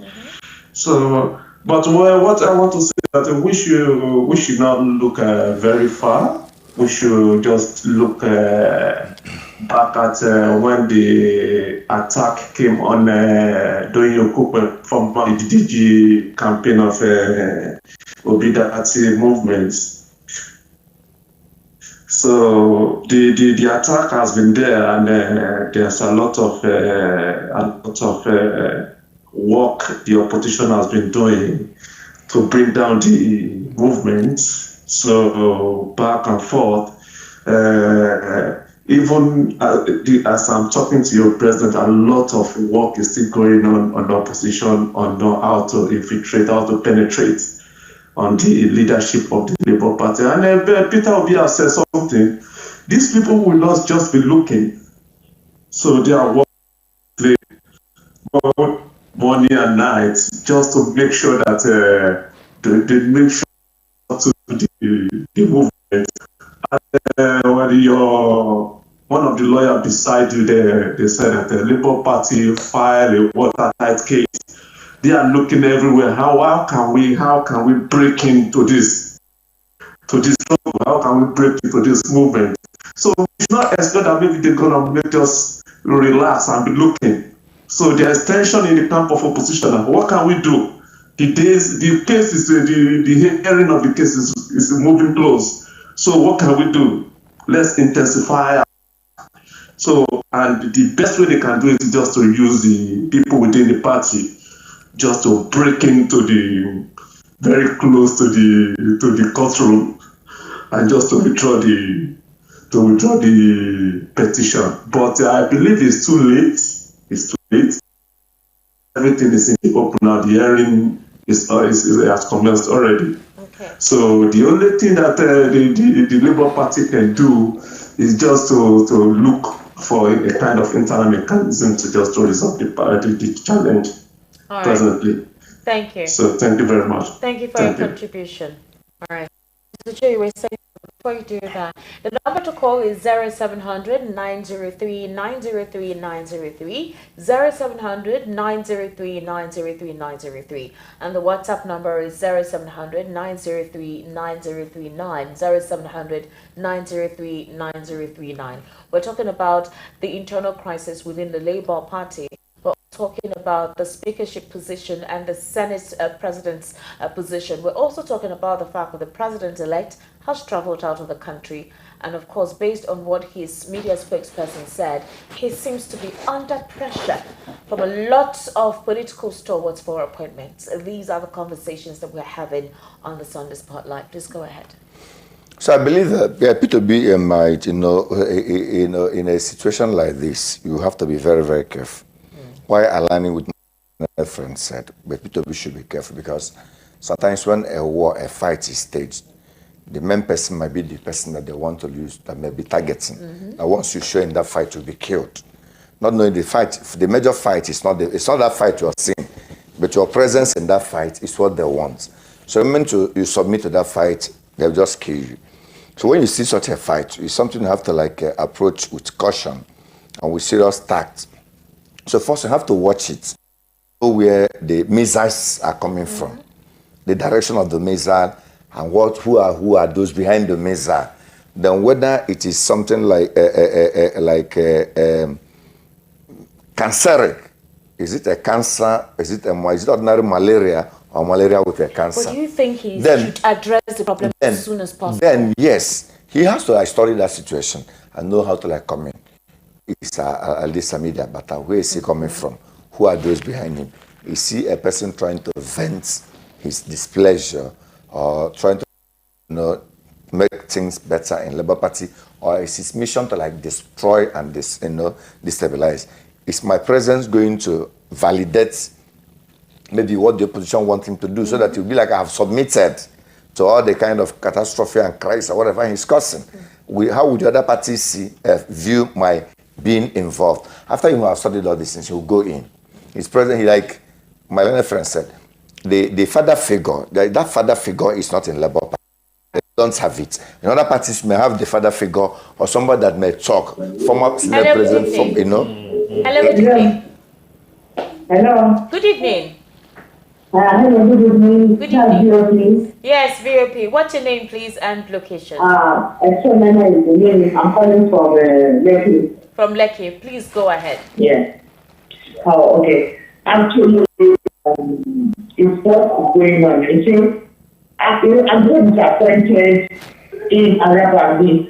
All right. I'm really disappointed. If you tell you one thing, I'm a member of APC. Okay. But I'm so disappointed in what they are all doing. You see, they are making these people to feel that, we are afraid of them.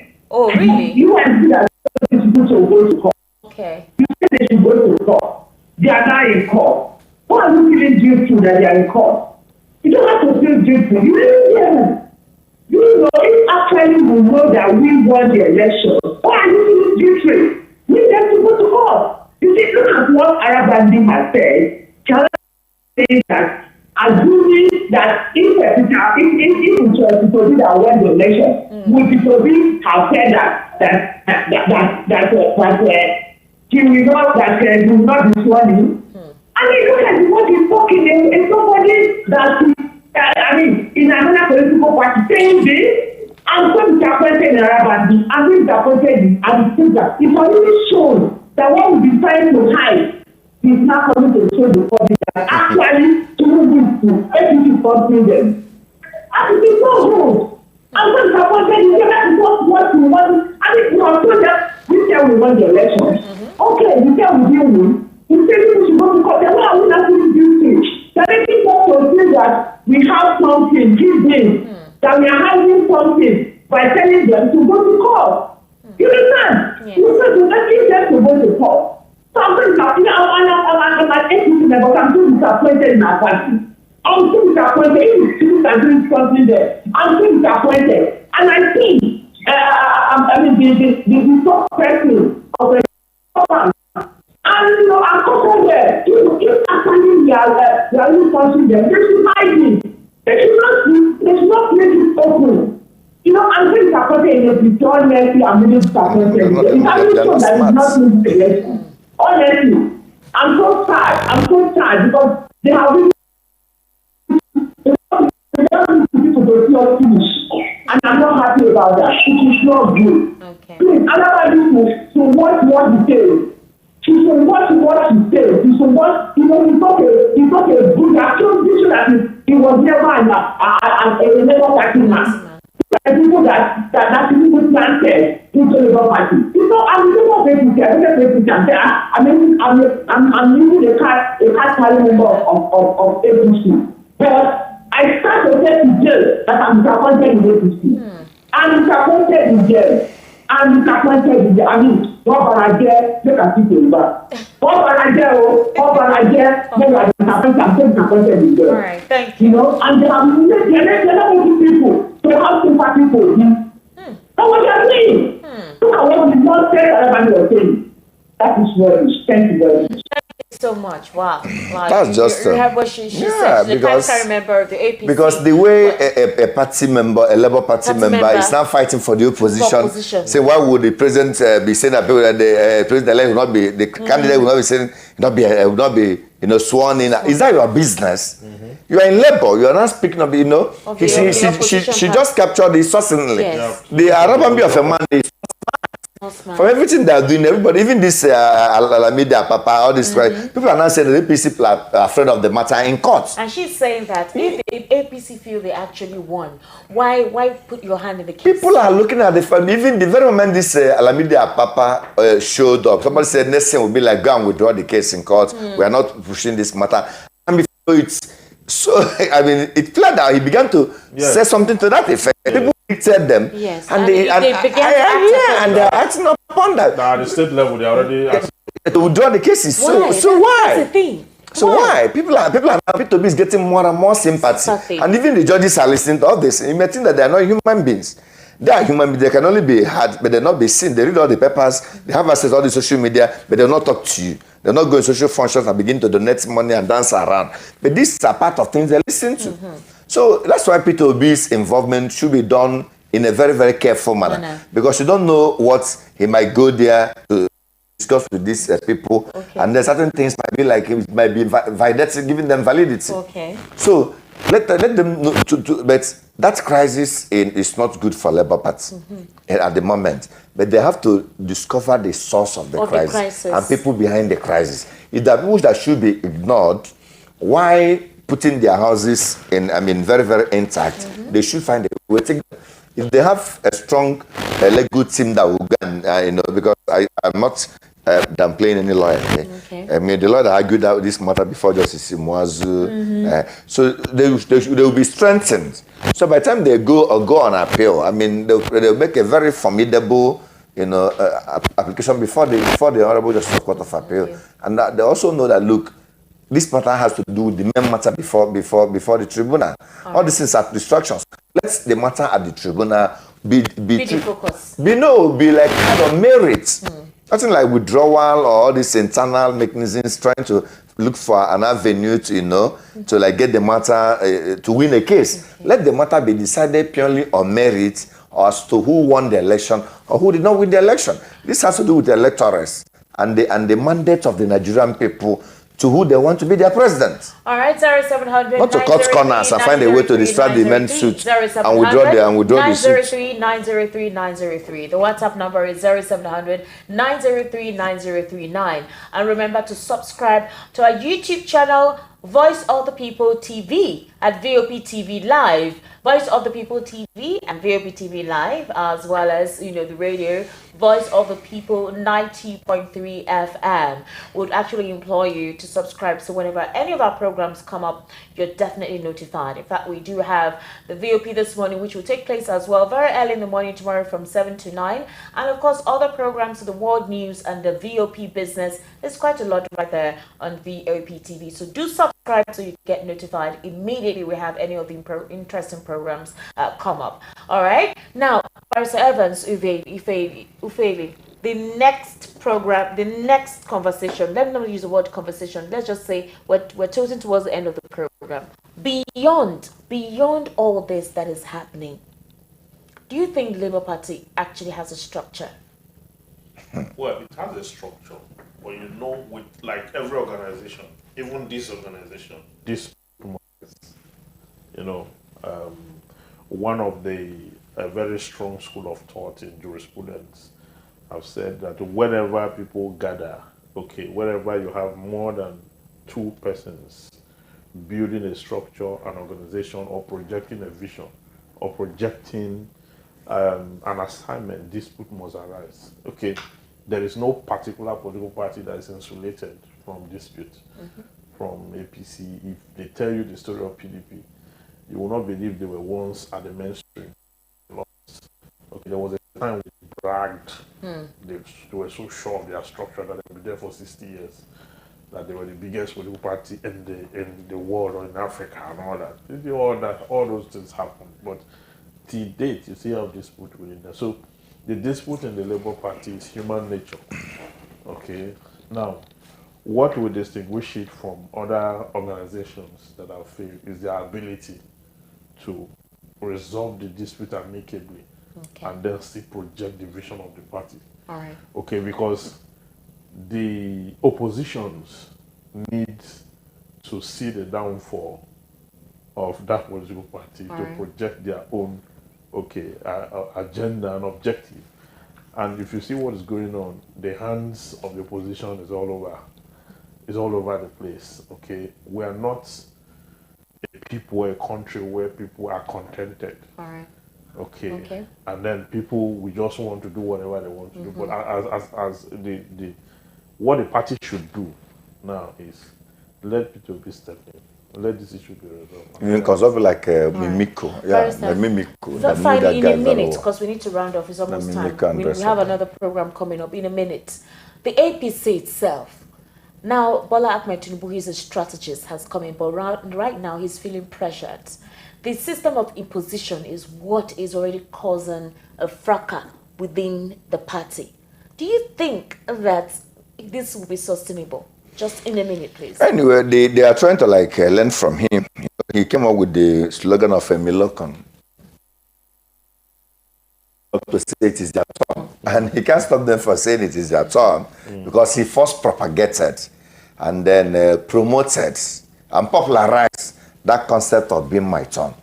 I wish him well. I wish the party well for them to go and find a way to tidy up their, issues coming up in their party. And I might not, I will pray that they will have the capacity to resolve that crisis because the way we see it, some people are laying claims to the level of participation, level of votes, level of roles they played for his emergence. And they are looking for a reward.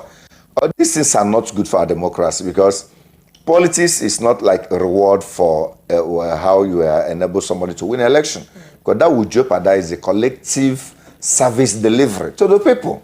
But then these are the kind of politics that even the likes of